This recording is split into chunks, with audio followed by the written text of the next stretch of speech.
Buenos días, estimados estudiantes. La teórica para ahora son miocardiopatías. Entonces, vamos a comenzar. Como una pequeña introducción, vamos a decir que las miocardiopatías son trastornos del músculo cardíaco que inducen disfunción miocárdica, mecánica y eléctrica. Dentro de algunas de las causas que pueden ocasionar una miocardiopatía dilatada, tenemos la hipertensión arterial, las anomalías valvulares o cardiopatías congénitas que pueden ocasionar una miocardiopatía hipertrófica o una miocardiopatía dilatada. Y esto, conforme va progresando la miocardiopatía, en algún momento puede ocasionar una insuficiencia cardíaca. Dentro de la clasificación de las miocardiopatías tenemos la miocardiopatía dilatada, la miocardiopatía hipertrófica, la miocardiopatía restrictiva. Ahí tenemos en la figura A un corazón normal y en la figura B una miocardiopatía dilatada con un ventrículo izquierdo dilatado con hipertrofia mínima. Dentro de la etiología de las miocardiopatías dilatadas, vamos a hablar de la miocardiopatía dilatada, tenemos la idiopática. La idiopática significa que no tenemos una causa evidente, familiar o genética por trastornos de la mutación, por trastornos genéticos o mutaciones a nivel de los genes, inflamatoria, infecciosa, en este caso en particular viral, la no infecciosa, enfermedad de tejido conectivo, miocardiopatía periparto, sarcoidosis.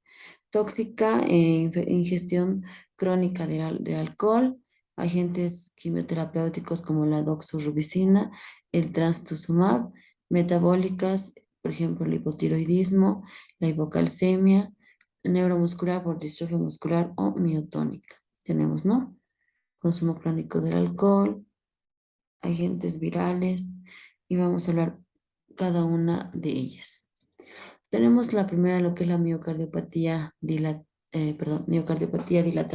de etiología viral, que se va a presentar en jóvenes, por ejemplo, de causa por ejemplo, virus de la Coxsackie-B, el parvovirus B19, el adenovirus. Esto ocasiona una destrucción y fibrosis mediada por un mecanismo inmunológico, y en la biopsia pues se va a evidenciar una miocarditis inflamatoria activa.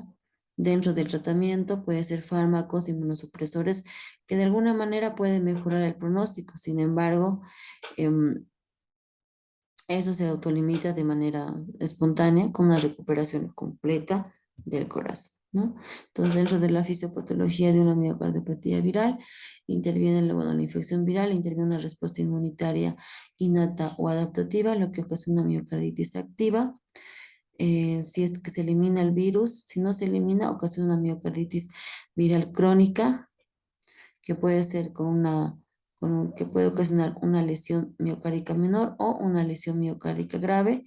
Si se elimina el virus, puede ocasionar una miocardiopatía inflamatoria, también una lesión miocárdica grave o una miocarditis crónica, ocasionando una lesión miocárdica menor. La otra etiología tenemos por el consumo crónico del alcohol, pacientes alcohólicos, por el consumo excesivo del alcohol. Bueno, dentro de la fisiopatología no se conoce claramente, sin embargo, se indica que en la patogenia el etanol puede comprometer la unión celular al actuar sobre la función oxidativa de las mitocondrias, la síntesis de las proteínas y de monofilamentos, la concentración citosólica de calcio y la apoptosis miocitaria. ¿Ya? Entonces, si el paciente deja de consumir alcohol, entonces la miocardiopatía es potencialmente reversible con recuperación de la función ventricular. Luego tenemos bueno, dentro de las manifestaciones de la miocardiopatía alcohólica, bueno, hay una prolongación de la QT que indica una repolarización prolongada. A su vez, facilitará la aparición de las arritmias ventriculares automáticas. El consumo de alcohol también ocasiona hiperactividad simpática, que puede ser la causa de la arritmia, una neuropatía vagal o existencia de alteraciones electrolíticas como hipopotasemia o hipomagnesemia. Luego tenemos la miocarditis periparto, que se va a presentar en el último mes de la gestación, en edad materna avanzada, en múltiples embarazos, y también que tiene que quedar claro que la recuperación de él es un 50% a los 6 meses posteriores al parto. Otras causas de miocardiopatía tenemos la exposición a fármacos tóxicos, eh, anomalías metabólicas, como por ejemplo el hipotiroidismo, procesos inflamatorios como la sarcoidosis. Luego tenemos las miocardiopatías dilatadas de origen idiopático, son las cardiopatías que no tenemos claramente su origen. Sin embargo, un 20 a 30% puede estar asociada genéticamente a una herencia autosómica dominante o autosómica recesiva ligada al cromosoma X o Y, em, que defectos mitocondriales que determinan, ¿no? La generación de la fuerza contráctil. Puede haber mutaciones, las mutaciones identificadas en los genes que codifican las proteínas del citoesqueleto o las miofibrillas y la membrana nuclear del corazón. Dentro de la patogenia tenemos que la miocarditis la miocardiopatía dilatada puede ocasionar dilatación de las cuatro cavidades, aumentando el grosor de las paredes, ¿ya? Esto puede deberse a una degeneración miocitaria con hipertrofia irregular y atrofia de las miofibrillas, ¿no? Entonces, esto es a nivel microscópico, entonces con una degeneración miocitaria con hipertrofia irregular y atrofia de las miofibrillas. A menudo puede existir una fibrosis intersticial y perivascular extensa. Dentro de la fisiopatología,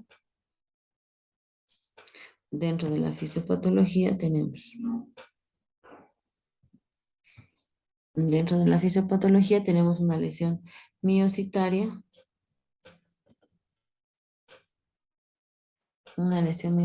con alteración de la contractibilidad, disminución del volumen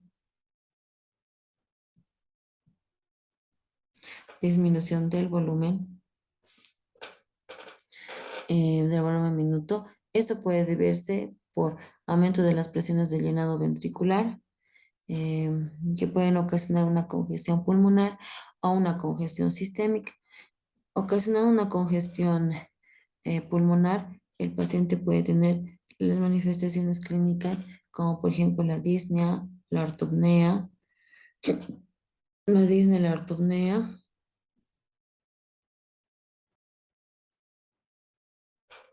y estertores alveolares a nivel de la exploración pulmonar. Por otro lado, la congestión sistémica puede manifestarse por una ingurgitación yugular, una hepatomegalia y un edema, ¿no? Dilatación del ventrículo izquierdo puede ocasionar por un mecanismo mecánico una insuficiencia mitral o una insuficiencia tricuspidia. Esto puede ocasionar una disminución del gasto cardíaco anterior y ocasionar fatiga o debilidad, ¿no? Entonces, básicamente en el marco de la miocardiopatía dilatada va a haber una alteración en la función contráctil, ¿no? Entonces, casi siempre se van a comprometer los dos ventrículos. En ocasiones se puede comprometer solo el ventrículo izquierdo y con menos frecuencia el ventrículo derecho.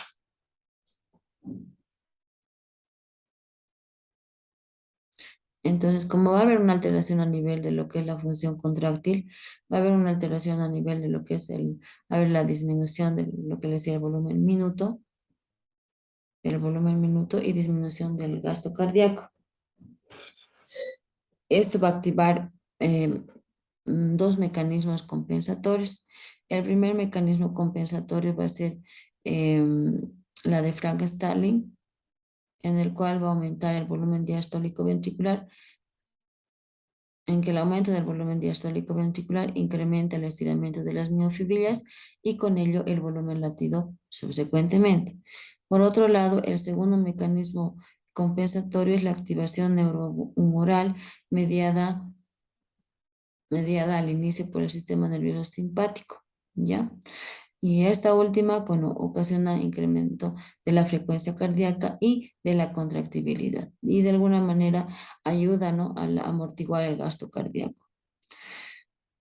Estos efectos compensatorios pueden mantener al paciente asintomático durante las fases iniciales, ¿no?, de la disfunción ventricular. Sin embargo, conforme se desarrolla la degeneración de la miocitaria progresiva y la sobrecarga de volumen, se van a sobrevivir síntomas clínicos de insuficiencia cardíaca, ya sea derecha o izquierda.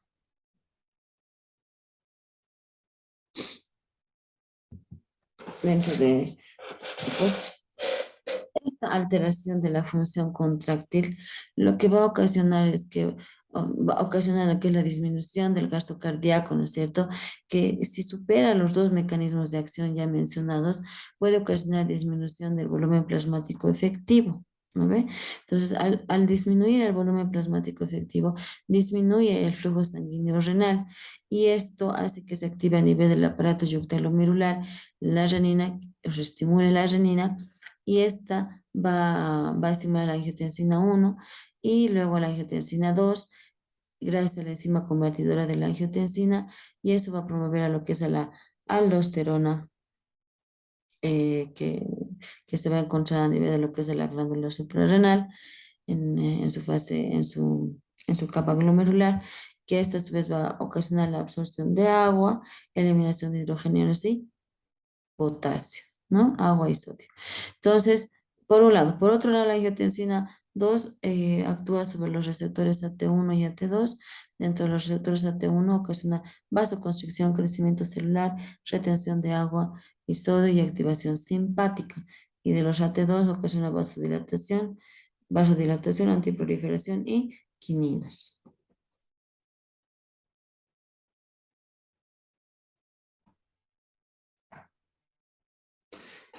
Bueno, la insuficiencia entonces tiene tres consecuencias negativas. Genera una carga excesiva de volumen y presión sobre las aurículas, lo que va a determinar su dilatación y por lo regular desencadena la fibrilación auricular.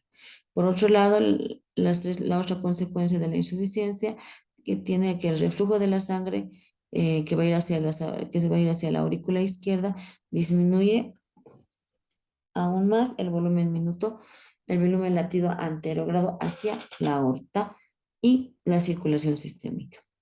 Y la tercera consecuencia negativa que ocasiona la insuficiencia es cuando el volumen de insuficiencia regresa al ventrículo izquierdo, durante la diástole se presenta al ventrículo izquierdo dilatado una carga de volumen incluso mayor.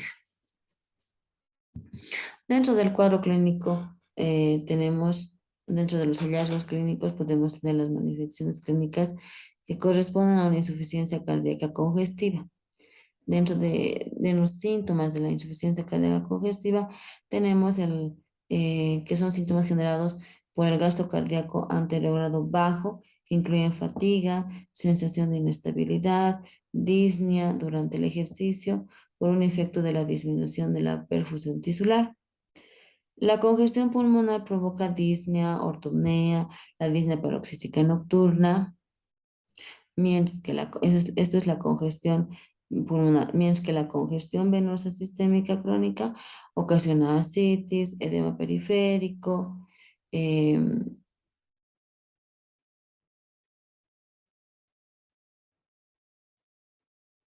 ¿ya?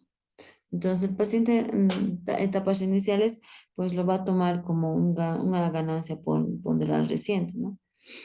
Y que solo va a presentar una disnea en el ejercicio. En la exploración física podemos evidenciar, secundar a la disminución del gasto cardíaco, puede haber, por ejemplo, extremidades frías por vasoconstricción periférica y la presión arterial baja. La congestión venosa, bueno, permite la detección de estertores durante la auscultación pulmonar, estertores alveolares, puede existir matidez basal y y la percusión puede llegar a ser, tener matidez, la percusión como consecuencia de la formación de derrames pleurales, si la congestión pulmonar es, es más evidente. Bueno, en la exploración cardíaca, bueno, puede haber aumento del tamaño del corazón, disminución del desplazamiento del impulso apical, el choque de punta. En la auscultación, bueno, es frecuente auscultar el tercer ruido, el S3, que es un signo de función sistólica deficiente. Se puede auscultar el soplo de insuficiencia de la válvula mitral debido a la dilatación importante del ventrículo izquierdo. Y si se ha desarrollado la insuficiencia cardíaca derecha, pueden existir signos de congestión venosa, como ingurgitación yugular, hepatomegalia, ascitis, edema periférico. Entonces es una congestión sistémica, ¿no? Y la dilatación del ventrículo derecho puede ocasionar la disfunción contráctil, que puede ser acompañada de un soplo de insuficiencia de válvula tricuspidia. Dentro de de los clínicos y diagnósticos, es importante no pedir la ecocardiografía del corazón, que revela, ¿no?, la dilatación de los ventrículos afectados con hipertrofia concéntrica escasa, una reducción global de la función sistólica, porque no nos olvidemos que la ecocardiografía nos va a proporcionar tantos datos de la alteración estructural como de la función. Nos puede mostrar también o evidenciar o detectar lo que es la insuficiencia mitral y tricuspide, consecuentemente a la dilatación ya sea del ventrículo derecho o del ventrículo izquierdo. El otro, el cateterismo cardíaco o la angiografía mediante la tomografía computarizada, eh, con, ge- con frecuencia se lleva para determinar una arteriopatía coronaria coexistente que puede contribuir de alguna manera al compromiso de la función ventricular.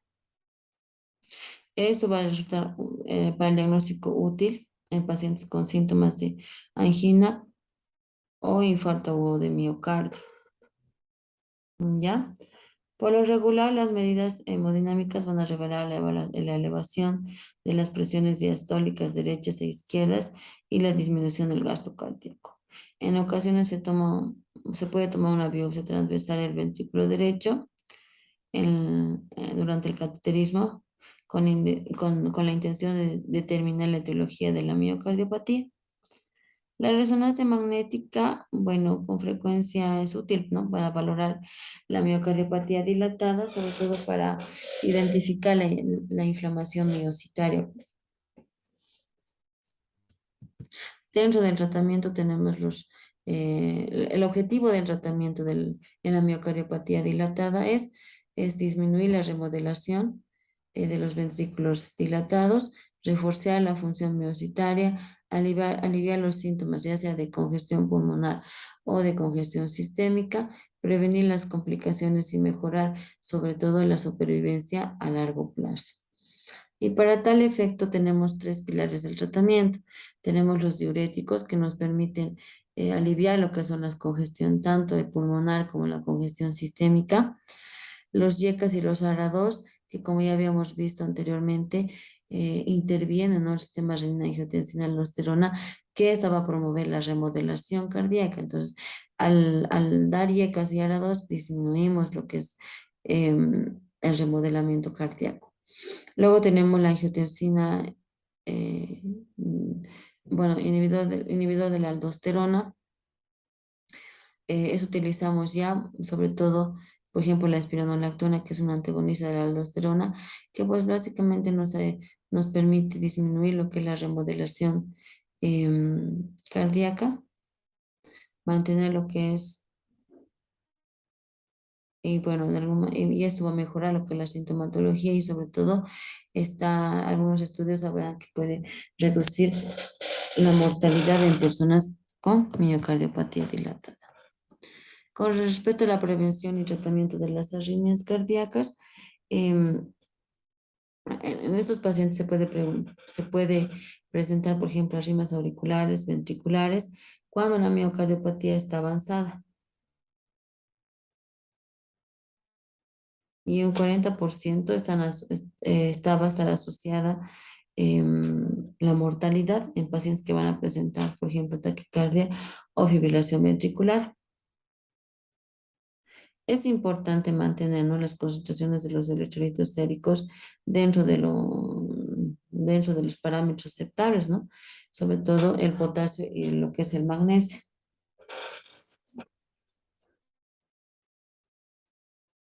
En particular durante el tratamiento con diuréticos para evitar la inducción a arritmias más graves, ¿ya?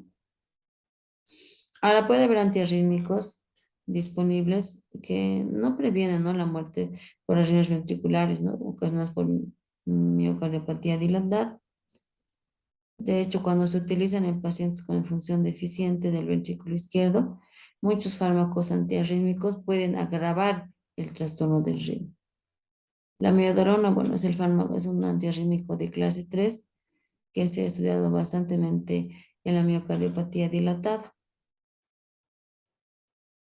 El uso no tiene evidencia, ¿no?, de mejorar la supervivencia en estos pacientes.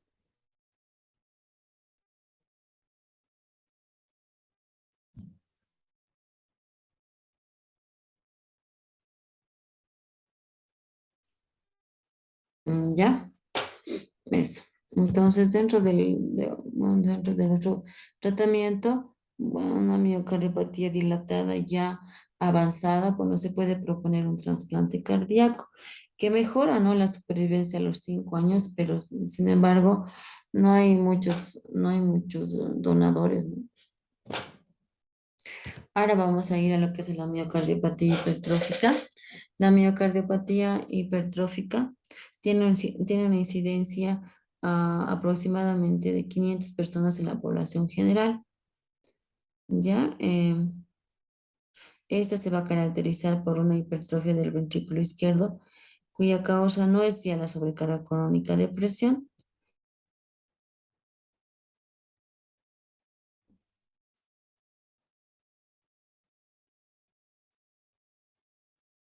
En otros términos, se puede utilizar para describir los trastornos de la miocardiopatía hipertrófica obstructiva y la estenosis subaórtica hipertrófica idiopática.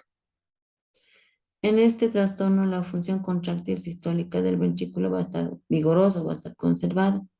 Sin embargo, va a ser rígido, ¿no? O sea, pero el músculo engrosado es rígido, ¿no? Entonces, lo que va a comprometer va a ser la relajación del ventrículo, y las presiones diastólicas van a encontrarse elevadas.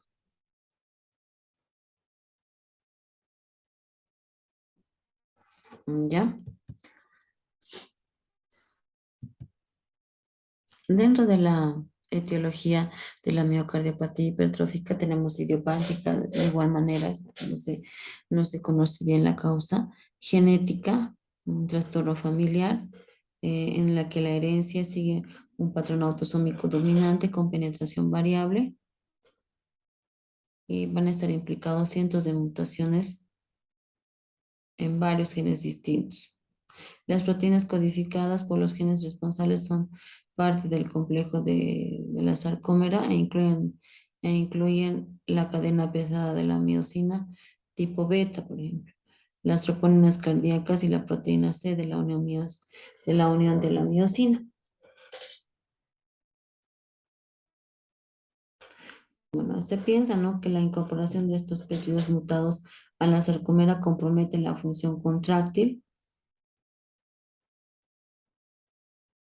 Por lo tanto, se ha planteado que el incremento resultante de la tensión miocitaria conduce a la hipertrofia compensatoria y la proliferación de los fibroblastos, ¿ya? Dentro de la otra etiología tenemos la tóxica, la ataxia de Friedreich, la metabólica, infecciosa, enfermedad por almacenamiento, lactantes de madres diabéticas.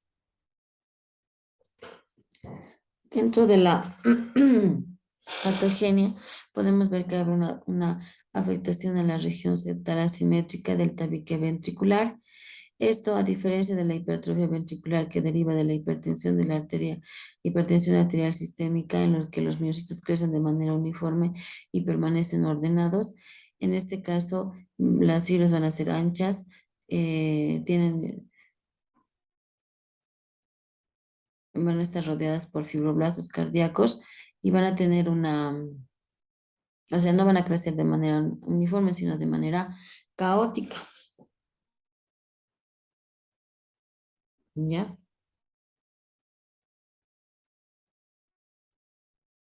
Entonces, las siglas van a ser cortas, anchas, hipertróficas, con orientación caótica y van a estar circuncidadas por fibroblastos cardíacos numerosos y matriz extracelular. Dentro de la fisiopatología de la de la miocarditis hipertrófica, tenemos, ¿no? La característica predominante de la miocarditis hipertrófica es la hipertrofia ventricular marcada, ¿ya? Esto va a reducir la distensibilidad y la propiedad de la relajación diastólica de las cavidades, por lo que subsecuentemente se va a comprometer el llenado, ¿no ve? La diástole. Entonces, ¿ya? En los pacientes con miocardiopatía hipertrófica septal asimétrica, ¿ya? eh, de la región proximal del tabique interventricular pueden, pueden ocasionar, ¿no?, alteraciones relacionadas con la obstrucción transitoria del flujo de salida del ventrículo izquierdo durante la sístole.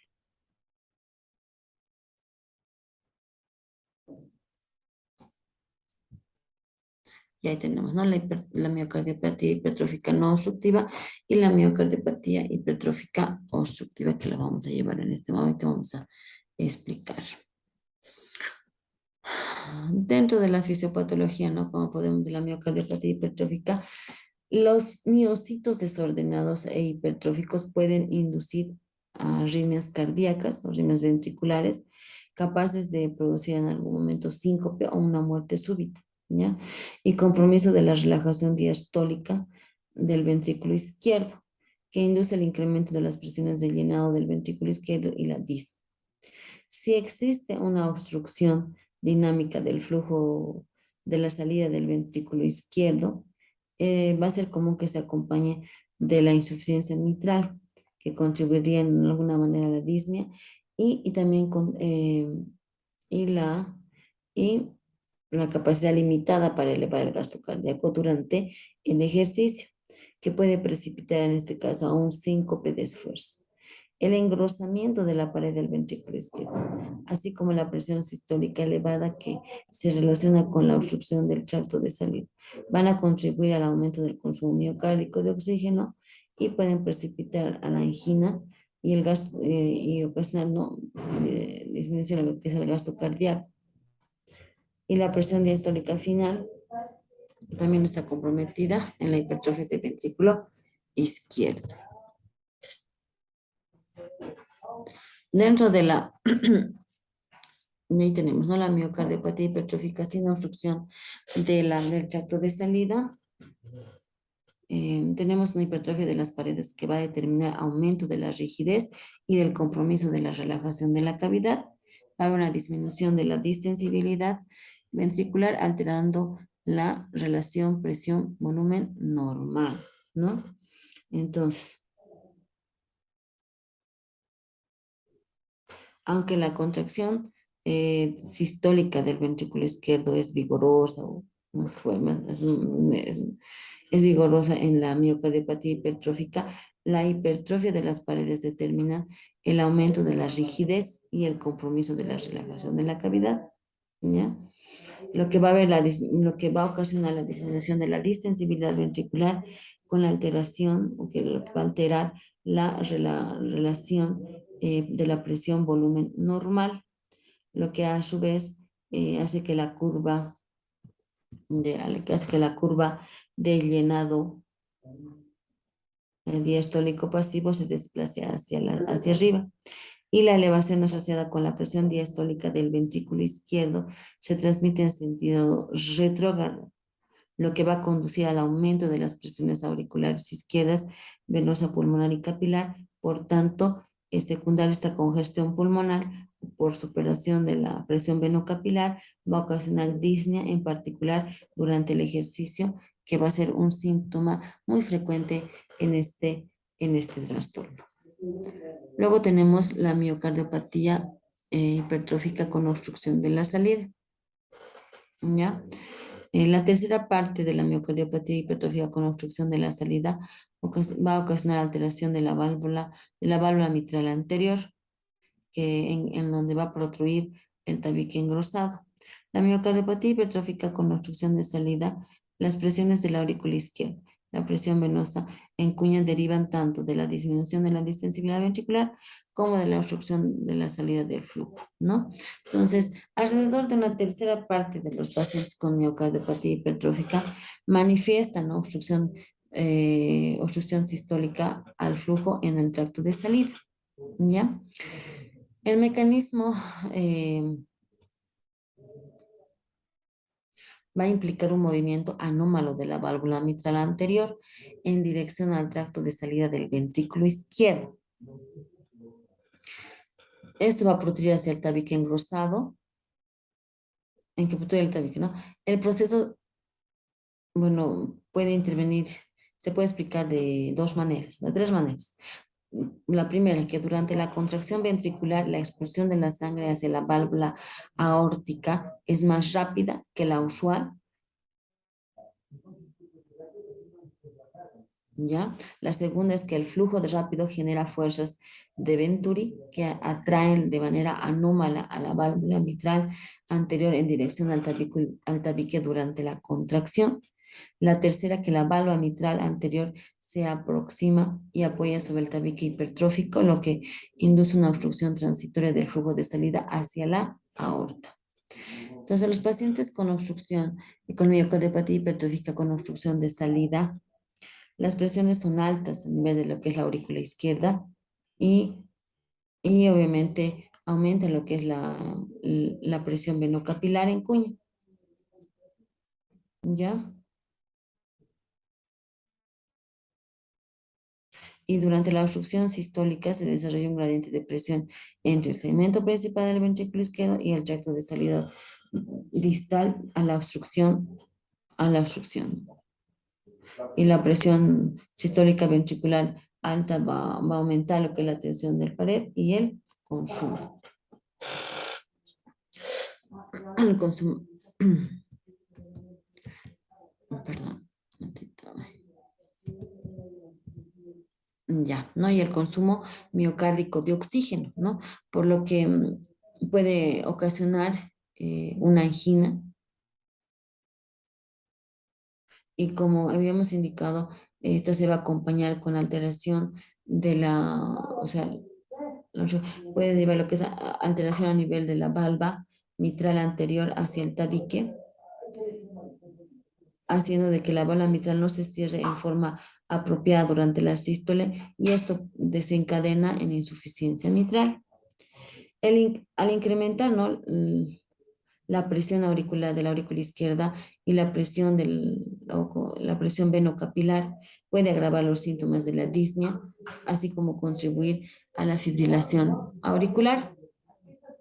El gradiente de presión sistólico observado en la miocardiopatía hipertrófica obstructiva va a ser dinámico en sentido de la magnitud, ¿no?, durante la contracción y esta va a depender de cualquier momento de la distancia entre la valva anterior de la válvula de la valva anterior de la válvula mitral y el tabique hipertrófico. Y la disminución, las situaciones en donde van a disminuir el tamaño de la cavidad del ventrículo izquierdo, em, y que se aproxima en mayor medida a la valva mitral en del tabique y estas van a favorecer a la obstrucción, ¿no? Por el contrario, de las condiciones que dilatan, ¿no?, incrementan la distancia entre la valva mitral anterior y el tabique y reducen la obstrucción. Los fármacos inotrópicos positivos van a aumentar la fuerza contractil del corazón, ya también obligan a la valva mitral y al tabique a acercarse en mayor medida, y esto va a ocasionar o va a contribuir más a la obstrucción mientras que los medicamentos inotrópicos negativos van a disminuir, ¿no? Esta situación, van a, van a ejercer un efecto opuesto, ¿no?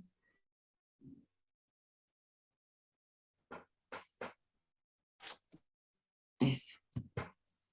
Dentro de los hallazgos clínicos de estos pacientes con miocarditis, miocardiopatía hipertrófica, tenemos, ¿no?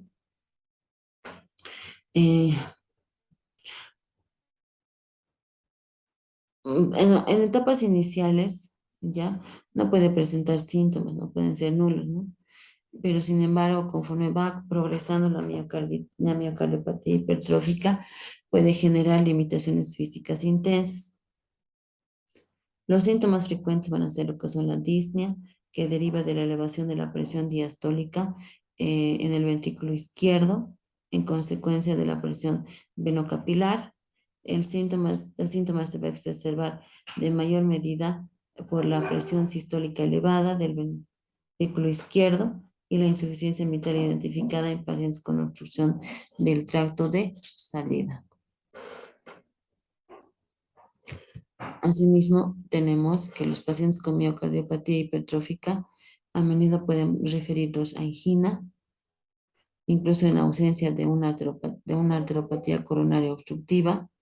Factores que pueden contribuir a la isquemia miocárdica son la demanda elevada de oxígeno en la masa muscular aumentada, el estrechamiento de la masa de las ramas pequeñas de las arterias coronarias al interior de la pared ventricular hipertrófica. Si va a existir la obstrucción del tracto de salida, la presión ventricular sistólica y la alta incrementa la demanda de oxígeno, ¿ya? Del miocardio, mientras que aumenta la tensión del pared y contribuye a la isquemia. El síncope en la miocardiopatía hipertrófica puede derivar de las arritmias cardíacas que surgen por las miofibrillas con anomalías estructurales. En pacientes con obstrucción del tracto de salida, el síncope puede ser inducido también por el ejercicio, cuando el gradiente de presión se intensifica por el aumento de la fuerza contráctil, lo que induce a una caída transitoria del gasto cardíaco.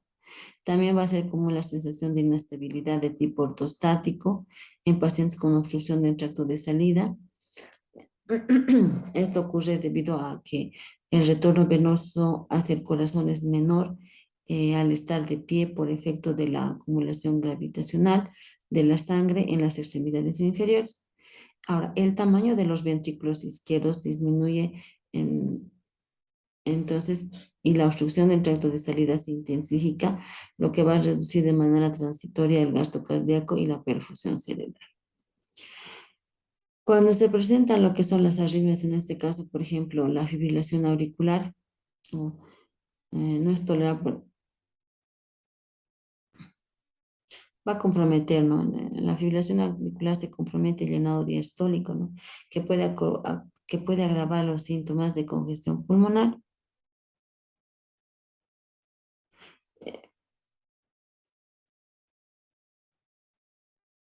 Lo más preocupante en este caso, dentro de las arritmias, puede ser la fibrilación ventricular, que puede inducir a una muerte súbita, ¿no? De origen cardíaco, en particular en adultos jóvenes con hipertrofia miocárdica durante el ejercicio extenuante o intenso.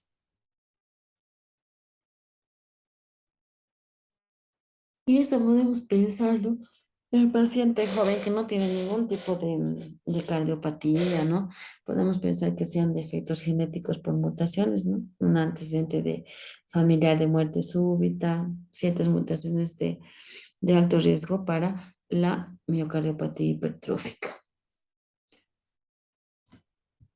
Dentro de la exploración física, podemos auscultar el cuarto ruido, el pulso carotídeo incrementado, la sístole temprana, el soplo sistólico de todo grave, creciendo y decreciendo. El cuarto ruido, bueno, se va a presentar, ¿no? Cuando el ventrículo está súper engrosado, o sea, una miocardiopatía hipertrófica. Entonces, durante la diástole, el 80% es durante la diástole, la sangre se pasa en el ventrículo. Sin embargo, como este ventrículo es poco distendible, la aurícula tiene que hacer una contracción extra, ¿no? Lo que se llama la patada final, o patada auricular. Entonces se va a producir, va a presentarse durante la telediástole, o sea, la final de la diástole. Esto va a ocasionar lo que es el cuarto ruido, ¿ya? Por otro lado, otros hallazgos entre los pacientes que tienen obstrucción sistólica del flujo de salida va a presentar lo que es el pulso carotidio, se incrementa con brusquedad durante la sístole temprana, pero se puede abatir con rapidez en la obstrucción al tiempo que la obstrucción del flujo de salida cardíaco aparece. El soplo sistólico característico es creciendo, decreciendo, que es la expresión que se va a presentar en la obstrucción al flujo de salida del ventrículo izquierdo va a ser de tono grave, se ausculta con mayor precisión en la región inferior del borde external izquierdo. A diferencia de la estenosis aórtica, no suele irradiarse hacia las arterias carótidas. Al tiempo que el estetoscopio se desplaza hacia el apex, se puede auscultar un soplo holosistólico soplante producido por la insuficiencia mitral concomitante. Si bien, ¿no?, el soplo es de la obstrucción al flujo de salida del ventrículo izquierdo puede ser discreto durante el reposo, las maniobras clínicas pueden, por ejemplo, por ejemplo, la maniobra de Valsalva o, o por ejemplo, la posición de Harvick, donde son las maniobras que aumentan lo que es el retorno venoso, puede modificar la precarga y la poscarga, incrementando o intensificando mayor al soplo, ¿no?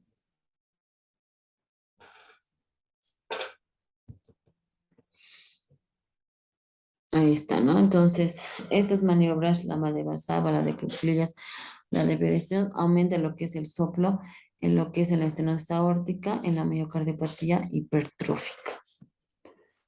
Dentro de los estudios diagnósticos tenemos el electrocardiograma, que nos va a mostrar criterios de crecimiento, ¿no? De ventrículo izquierdo, por ejemplo, el zócalo mayor a 35. em, La dilatación de la aurícula izquierda nos puede mostrar, por ejemplo, una onda coprominente, derivaciones inferiores y laterales, o nos va a mostrar lo que es la P, la P mitral, ¿no es cierto? La bimodal. Entonces es importante sacar lo que es el electrocardiograma, ¿no? Lo segundo, bueno, siempre, ¿no?, la ecocardiografía, que nos permite evaluar tanto la funcionabilidad como la estructura, nos permite cuantificar el grado de la hipertrofia del ventrículo izquierdo, identifica también con facilidad las regiones con engrosamiento asimétrico de la pared, y el cateterismo cardíaco se reserva para los diagnósticos inciertos.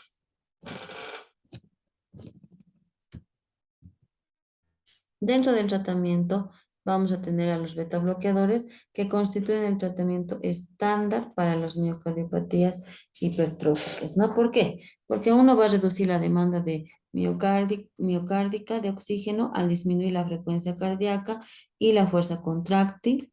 Dos, disminuye cualquier gradiente de flujo de salida del ventrículo izquierdo durante el ejercicio al reducir la fuerza contráctil, lo que permite que se incremente el tamaño de la cavidad y que la válvula anterior de la válvula mitral se separe del tabique ventricular.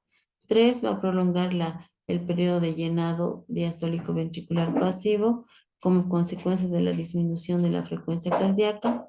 Cuatro, pues va a reducir la frecuencia de las extrasístoles ventriculares, y a pesar de su efecto antiarrítmico, los beta bloqueantes no previenen la muerte súbita por arritmia en trastornos, ni se ha demostrado que disminuye la velocidad de la progresión de la enfermedad.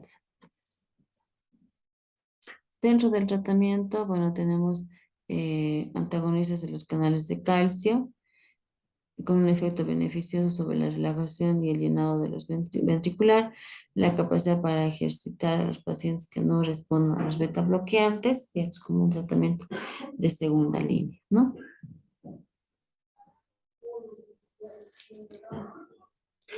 Por ejemplo, en la fibrilación, cuando se presenta fibrilación auricular, es más, está mal tolerada, se controla de manera agresiva con fármacos antiarrítmicos.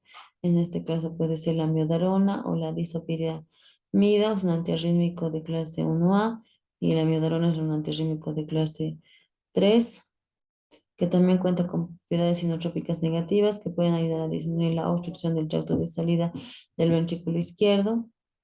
Se debe evitar el uso de digitálicos por su efecto inotrópico positivo, que incrementaría más la fuerza contractil en estos pacientes y puede intensificar la obstrucción del tracto del ventrículo izquierdo. A la muerte súbita de origen cardíaco tiene propensión a ocurrir en individuos con miocardiopatía hipertrófica en relación con el ejercicio. Por lo tanto, el ejercicio extenuante y los deportes de competencia en estos pacientes tienen que evitarse, ¿no? La muerte súbita es un síndrome que es casi siempre consecuencia de la taquicardia o la fibrilación ventricular. Si bien la amiodarona puede disminuir la frecuencia de las arritmias ventriculares en los pacientes con miocardiopatía hipertrófica con riesgo elevado, es decir, en pacientes que tienen antecedentes de muerte súbita,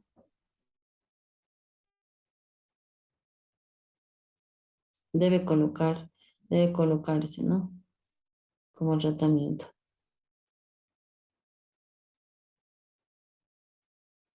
En algunos estudios se han demostrado la mejoría clínica en las personas con la variedad con la variedad obstructiva de la miocardiopatía hipertrófica, que utilizan un marcapaso bicameral permanente cuyos electrodos se colocan a nivel de lo que es la aurícula derecha y el ventrículo derecho. ¿Ya? Bueno, ¿cuál es el pronóstico de nuestros pacientes con miocardiopatía hipertrófica, no?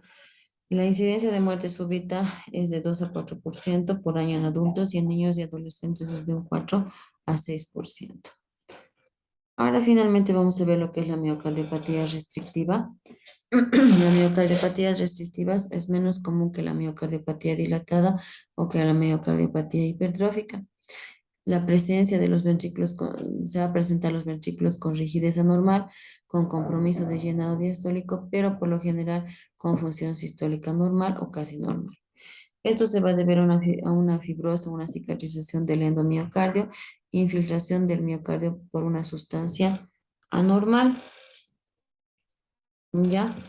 Bueno, las causas o de miocardiopatía restrictiva podemos decir las no infiltrativas, las infiltrativas, las de trastornos por atesoramiento, enfermedades endomiocárdicas.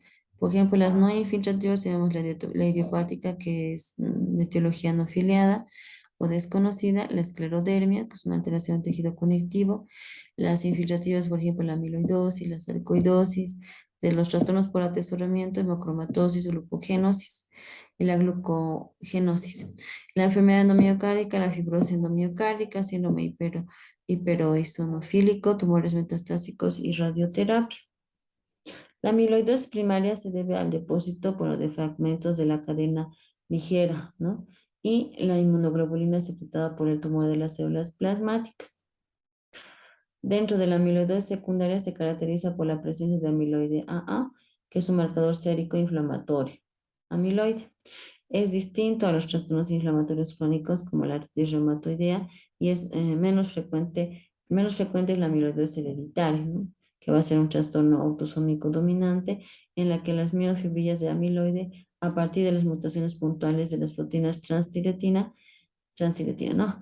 La amiloidosis senil hace referencia a una condición que, bueno, afecta obviamente a los ancianos, en la que los depósitos de amiloide son derivados de la transtiretina y u otras proteínas que se van a encontrar diseminadas en el sistema vascular, los músculos en el riñón y los pulmones. En cada una de estas variedades de amiloidosis, la afectación cardíaca está marcada por el depósito de amiloide extracelular entre las cilias miocárdicas y en las aurículas y en los ventrículos, en las arterias y en las venas coronarias y las válvulas cardíacas. Las manifestaciones clínicas afectan dentro del amiloide, por lo regular pueden desarrollarse una miocardiopatía restrictiva, ¿no? Con disfunción diastólica. Dentro de la fisiopatología de la miocardiopatía restrictiva, puede haber una disminución de la distensibilidad de los ventrículos, ya sea derivado por la infiltración o fibrosis que determina el desplazamiento hacia arriba de las curvas de llenado ventricular pasivo. Ya,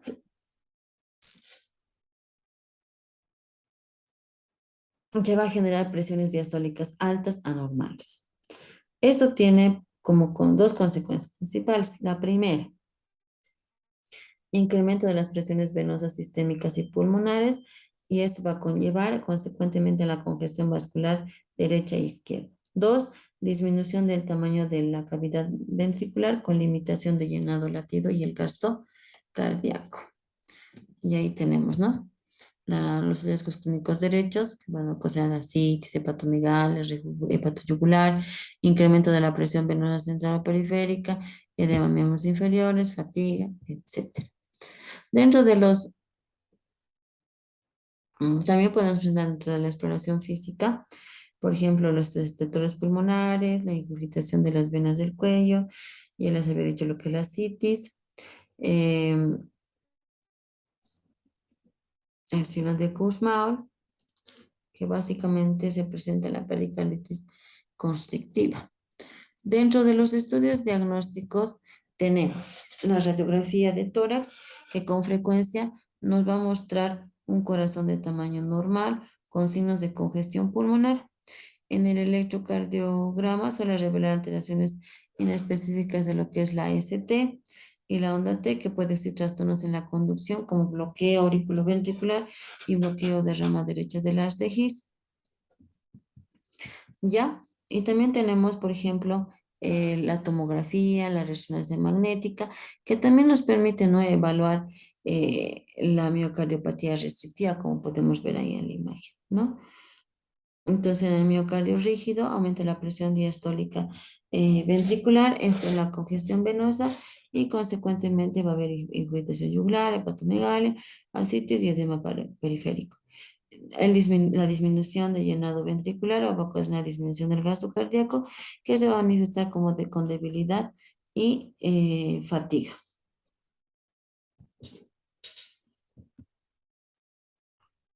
Dentro del tratamiento de la causa subyacente, ¿no? Por ejemplo,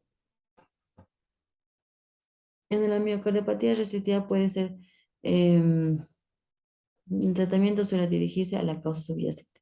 Por ejemplo, la flebotomía y el tratamiento, la flebotomía y el tratamiento para quelación de hierro pueden ser útiles en las fases tempranas en la hemocromatosis, ¿no? La terapia sintomática en los cuadros de cualquier etiología incluye la restricción de sal, el uso de diuréticos debe ser cauteloso para mejorar los síntomas de congestión sistémica y pulmonar. A diferencia de la miocardiopatía dilatada, los vasodilatadores no son útiles, ¿ya? Debido a que la función sistólica por lo regular está conservada. Entonces es importante mantener el ritmo sinusal eh, para incrementar en lo máximo el llenado diastólico y el gasto cardíaco anterior. Y ciertas miocardiopatías restrictivas con, son propensas a la formación de trombos intravasculares, con lo que podríamos justificar el tratamiento con anticoagulares orales directos, ¿no? De manera crónica.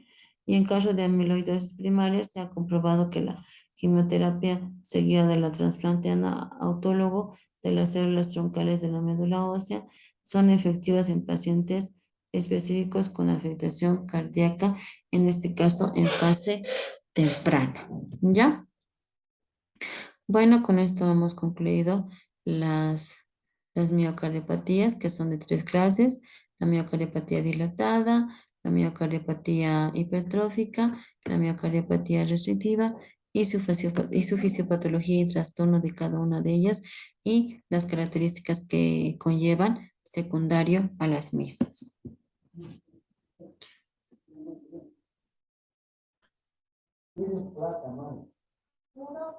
Muy bien.